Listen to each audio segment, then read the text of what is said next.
তো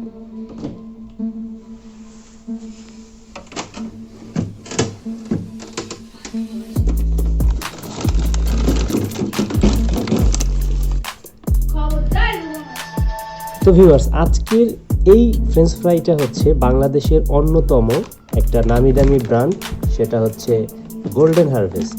তো এই গোল্ডেন হারভেস্টের ফ্রেঞ্চ ফ্রাইটাই আমরা আজকে আপনাদেরকে রিভিউ করে দেখাচ্ছি, এবং যার মূল্য হচ্ছে, বাজার মূল্য হচ্ছে 120 টাকা। এবং এখানে মেয়াদ দেয়া আছে, অবশ্যই কেনার আগে ভালোভাবে মেয়াদ দেখে নেবেন। তো 120 টাকায় আপনারা কতটুকু ফ্রেঞ্চ ফ্রাই পেতে যাচ্ছেন? 120 টাকায় আমরা 500 গ্রাম অথবা আধা কেজি ফ্রেঞ্চ ফ্রাই পেতে যাচ্ছি। আর কি কি কোথায় লেখা আছে বা কি কি নির্দেশনা দেওয়া আছে সেগুলো আমরা একে একে দেখিয়ে দিচ্ছি। তো শুরুতেই উপরে দুইটা সার্টিফিকেট দেয়া আছে, একটা হচ্ছে ISO সার্টিফাইড আর একটা হচ্ছে HACCP। এই দুটোই হচ্ছে তার মানদণ্ড, যে কত ভালো উন্নত মানের সেটা নির্দেশ করে। এবং পাশাপাশি আর দুইটা কথা বলা আছে, সেটা হচ্ছে কিপ ফ্রোজেন, অবশ্যই এটাকে ফ্রিজে রাখতে হবে এবং এটা হালাল খাবার। তো হালাল খাবারের অপর পাশে কি আছে?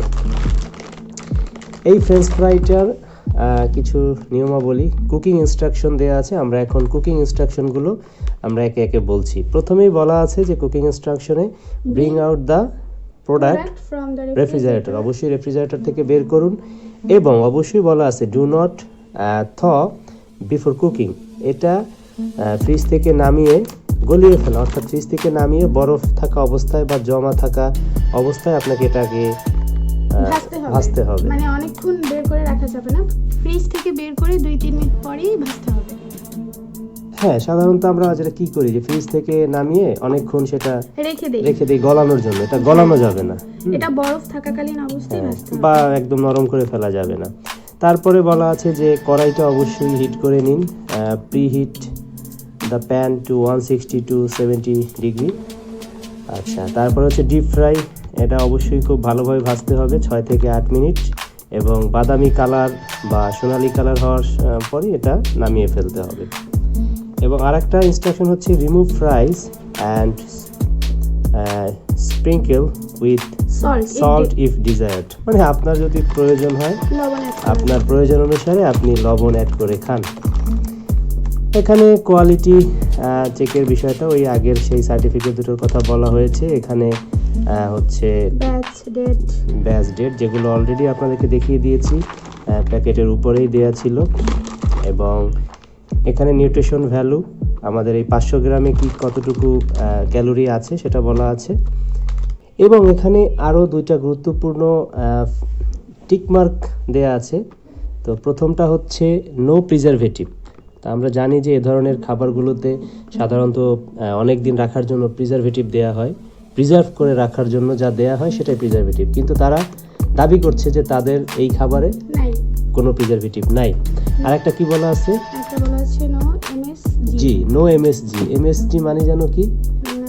মনোসোডিয়াম গ্লুটামেট, মানে হচ্ছে টেস্টি সল্ট। এক্স্যাক্টলি, টেস্টি সল্টের সংক্ষিপ্ত রূপ হচ্ছে মনোসোডিয়াম গ্লুটামেটের MSG। তো MSG ফ্রি, তারা এটাও বলতেছে টেস্টি সল্ট নাই, প্রিজারভেটিভ নাই। এটা খুব ভালো একটা দিক যে এই খাবারটাতে প্রিজারভেটিভ এবং টেস্টি সল্ট নাই। তো গোল্ডেন হারভেস্টের এই প্যাকেটটাই এখন আমরা আপনাদেরকে কেটে দেখাবো। ভিতরের ফ্রেঞ্চ ফ্রাইটা আসলেই কি স্ট্রেট কাট কিনা নাকি আঁকা বাঁকা আছে? স্ট্রেট কাট ফ্রেঞ্চ ফ্রাই। এখানে আরেকটা বাক্য লেখা আছে যে great test from unique recipes and fresh ingredients, তার মানে বাজারের বেস্ট ইনগ্রেডিয়েন্টস, উপকরণ এবং সব থেকে আনকমন রেসিপি নিয়ে তারা হাজির হয়েছে। আমরা এরকম সামনে আরও অনেক গোল্ডেন হারভেস্টের পণ্য গুলো আপনাদেরকে রিভিউ করে দেখাবো। যদি সেটা দেখতে চান তাহলে অবশ্যই চ্যানেলটা সাবস্ক্রাইব করে আমাদের সাথে থাকুন এবং অবশ্যই বেল আইকনটা বাজিয়ে দিন। এই যে গোল্ডেন হারভেস্ট কেটে ফেললাম। এই যে ফ্রেঞ্চ ফ্রাইগুলো দেখেন মোটামুটি ফ্রোজেন অবস্থায় আছে এখনো আমাদের ফ্রেঞ্চ ফ্রাইগুলো। এই যে দেখুন কত সুন্দর।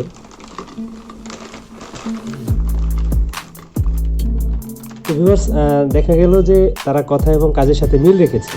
তারা বলেছিল যে স্ট্রেট কাট ফ্রেঞ্চ ফ্রাই, এবং আমরা ভিতরেও সেটাই দেখলাম যে তাদের সবগুলো ফ্রেঞ্চ ফ্রাই বেশ স্ট্রেট কাট পজিশনে আছে। তো ভিউয়ার্স, এখন আমরা এই ফ্রেঞ্চ ফ্রাইগুলো ভাজি করে খেয়ে আপনাদের সাথে সেই অভিজ্ঞতাটা শেয়ার করছি। ততক্ষণ আমাদের সাথে থাকুন এবং চ্যানেলটা আবারও বলছি, সাবস্ক্রাইব না করলে সাবস্ক্রাইব করে ফেলুন।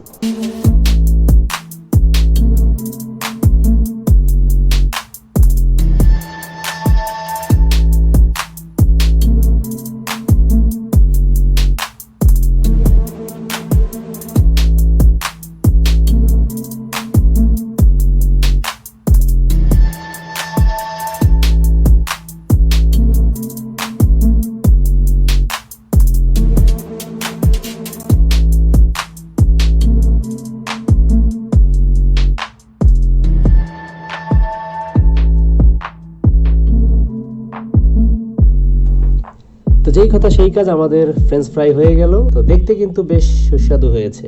তো এটাতে আমরা একটা খালি শুরুতে খেয়ে দেখাচ্ছি যে কেমন লাগছে টেস্ট। দেখো, তো এটা হ্যাঁ খুবই সুস্বাদু, এবং বোঝাই যায় এতে কোনো এক্সট্রা টেস্টিং সল্ট অ্যাড করেনি।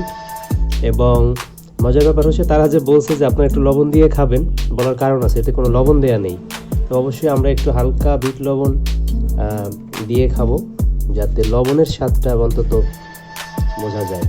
এটাতে কোনো লবণ দেয়া নাই, তাই আপনারা চাইলে অবশ্যই লবণ দিয়ে খাবেন। ইচ্ছা করলে আপনারা এভাবে উপরে ছড়িয়ে দিতে পারেন। এক্স্যাক্টলি, একটু ছিটিয়েও দিতে পারেন। তো খুবই মজা এক কথায়। তা আমরা এটা খাওয়ার জন্য আর একটা জিনিস বানাইছি। ইয়েস, এটা হচ্ছে ধনেপাতার সস, তাই না? দেখো, ধনেপাতা এবং কাঁচামরিচ। আচ্ছা, এটা একটু লাগিয়ে খাও, দেখো কেমন লাগে। এতগুলো নিছো? তোমার ঝাল লাগে না? না, আমি তো ঝাল বেশি খাই। ওকে। নিঃসন্দেহে এটাকে এটার স্বাদ ওই যে রাস্তার পাশে কিংবা অন্যান্য রেস্টুরেন্টের মতো না, এবং খেতেও মজা এবং স্বাস্থ্যসম্মত। বাসায় এক্স্যাক্টলি, মানে বাজারের ওই বাইরের রেস্টুরেন্টের তেল, পোড়া তেলে মানে ভাজার সেই ঝামেলা থেকে আপনারা বাসায় স্বাস্থ্যসম্মতভাবে খেতে চাইলে অবশ্যই আমরা এটাকে মানে আমাদের পছন্দের তালিকায় শুরুর দিকে রাখতে চাই। তো এতক্ষণ দেখার জন্য সবাইকে ধন্যবাদ, এবং আপনারা আমাদের সাথে ফ্রেঞ্চ ফ্রাই খেতে থাকুন আর চ্যানেলটা সাবস্ক্রাইব করতে থাকুন ভবিষ্যতে আরও ভিডিও দেখার জন্য। আল্লাহ হাফেজ। Bye bye.